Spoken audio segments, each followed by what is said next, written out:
Shako Mako, everyone. Welcome back to another episode of Mako War. Today we're doing the 50mm 2.8. We're going to review it, show some footage, and see if it can hold up to the 90mm 2.8 or it's just a cheap alternate.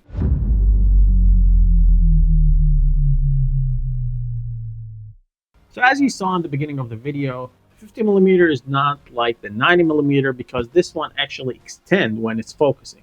So the closer you are to the subject, the more the barrel will extend. Example, and it's a little bit noisy, not very fast focusing because the motor is not that fast. The further you are from the subject, the less extending.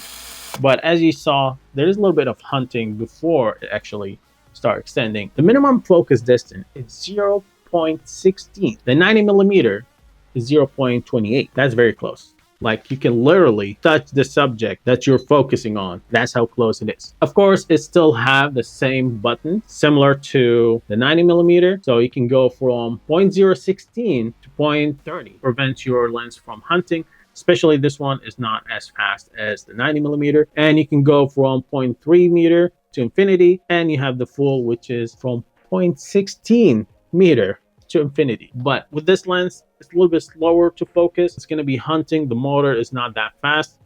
You have autofocus, manual focus button. So it's not like the 90mm, which is you just slide the focus ring. This one you actually have a dedicated button for it.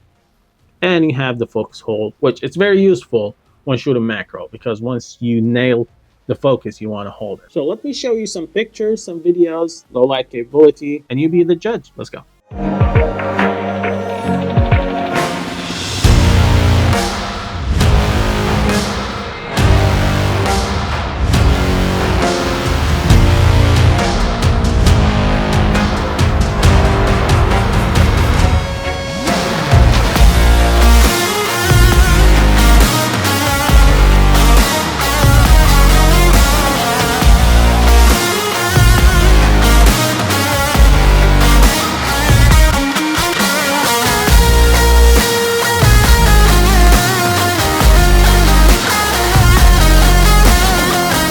So after seeing the photos, the videos, let me know what you think.